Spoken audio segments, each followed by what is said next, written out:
Education is the greatest equalizer in life, but it remains a privilege not all could afford.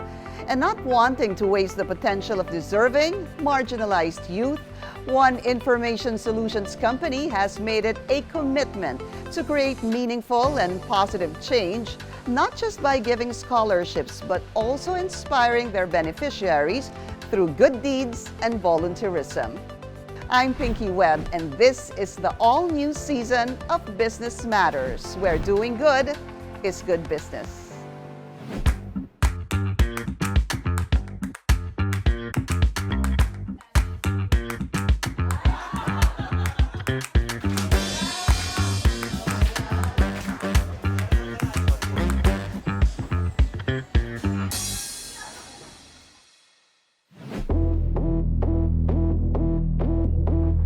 The COVID-19 pandemic has cast darker clouds over the marginalized sector as if it wasn't hard enough for them to get by and have a fair chance at life to begin with.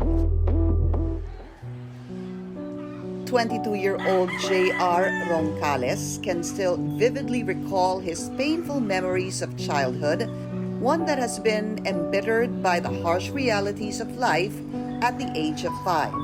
Nung bata pa lang po ako, nagkahiwalay na po yung mama at papa ko. Yung mama ko lang po yung nagtatrabaho para sa amin. Pero wala po siyang stable na job.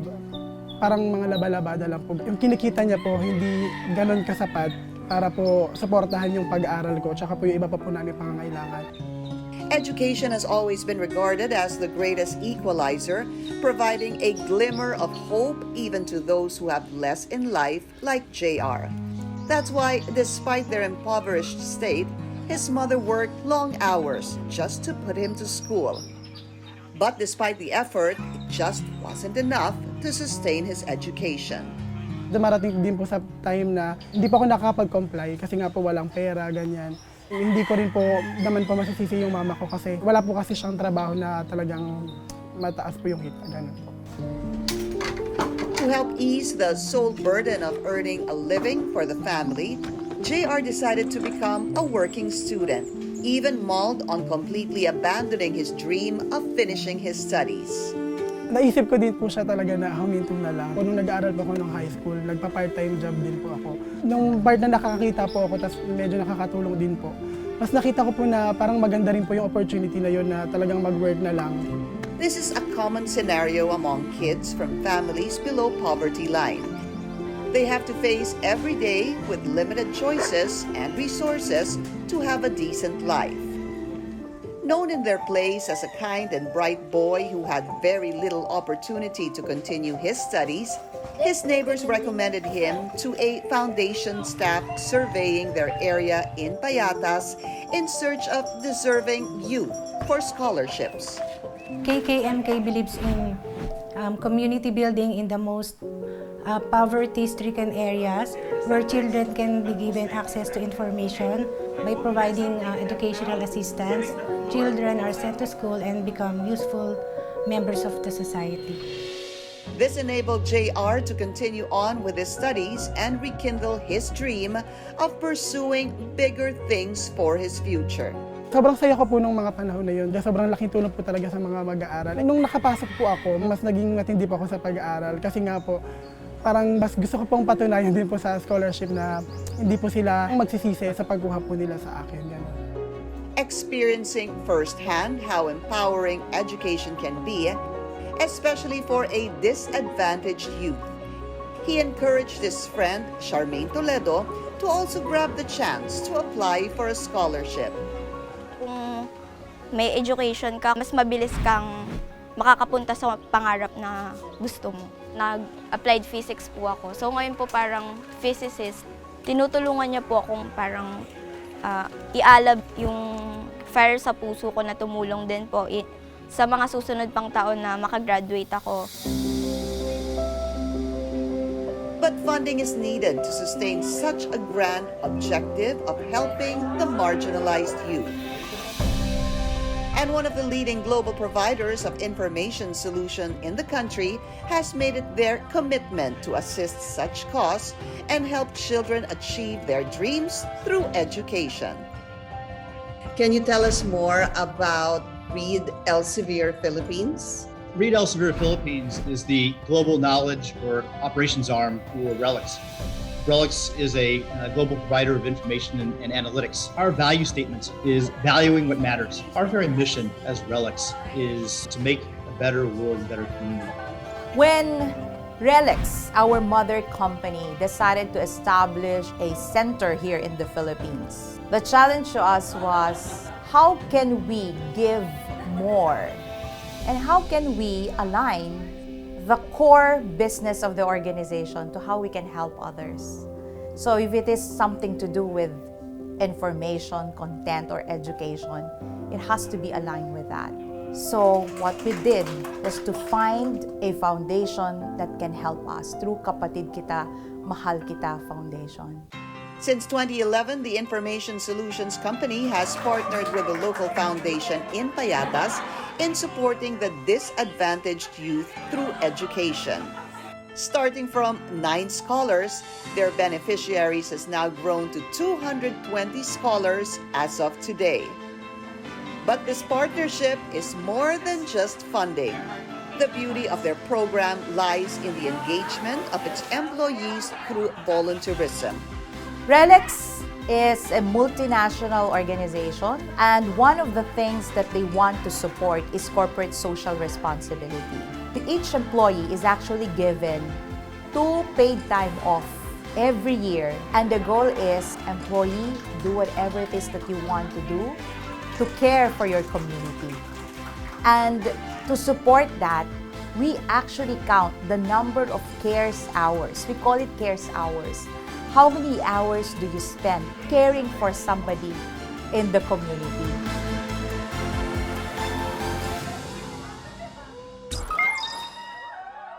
One of the most exciting aspects of the volunteerism programs that we've implemented is part of what we call the Big Give.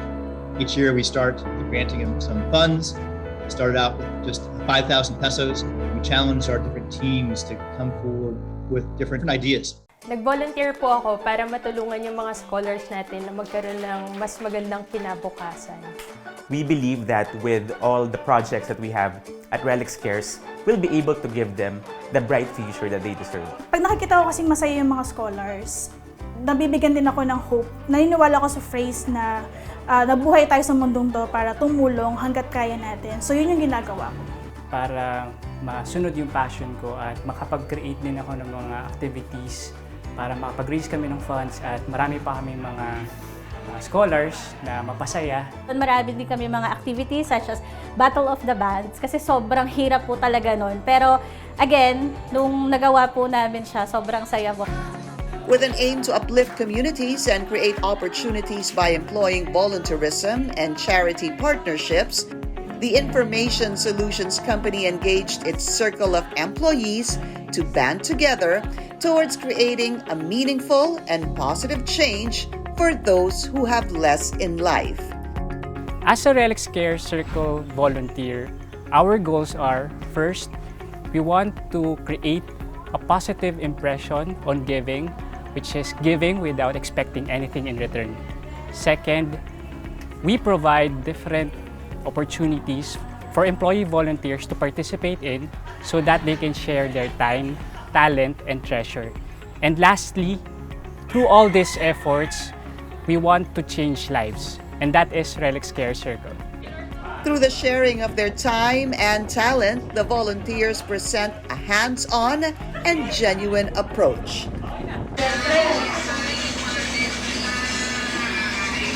Connecting with the scholars on a deep and personal level. Meron po kami in-establish na programa. Ang tawag po dito ay tulong-dunong. Ang tulong-dunong po ay nagbibigay ng opportunity for Reed Elsevier Philippines employees para magkaroon ng mentoring sessions at tinuturuan po namin sila ng mathematics, English, values formation.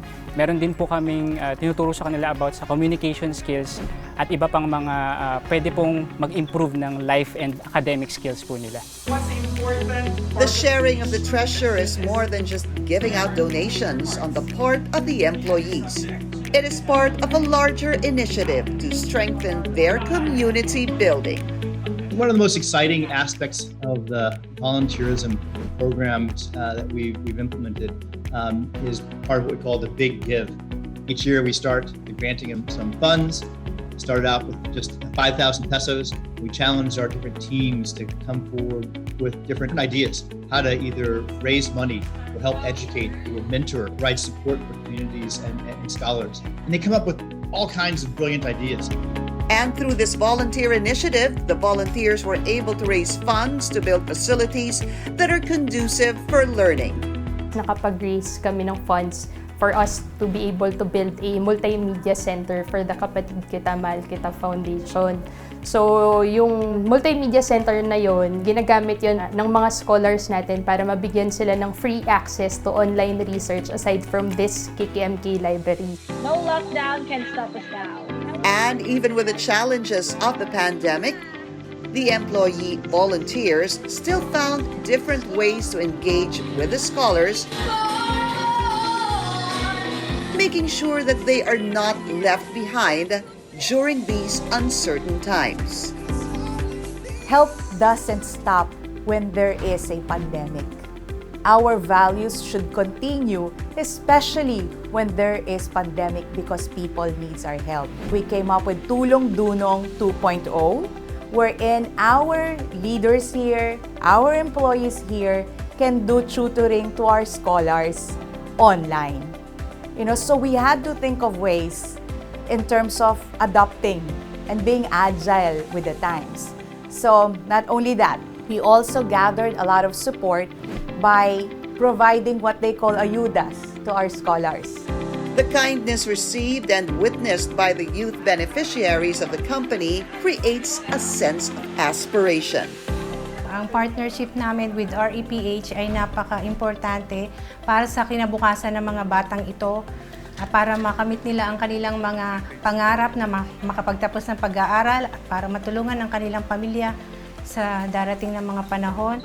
Motivating scholars like JR and Charmaine to do good and one day pay it forward themselves. Sobrang thankful po talaga ako sa mga tao po na behind KKMK and yung REPH nga po. Yung effort po nila, tapos yung pagmamahal po nila sa mga bata. And nakita ko din po na, gusto ko din po na balang araw kapag well-established na po ako, ganun, magawa ko rin po yun sa ibang tao. Nakaka-inspire po in a way na kahit po pala simpleng tao, kahit po pala Filipino ka, tapos hindi naman ganun karangyarin yung buhay mo. Kung pipiliin mo po talagang tumulong at kaya mo naman sa sarili mo, kaya po. Through the noble spirit of volunteerism, the Information Solutions Company hoped to make the world a better place, one small, genuine act at a time. It's not all about money, When you give something, it has to come from the heart. And it has to be two-pronged approach. You need to get the companies and the employees involved.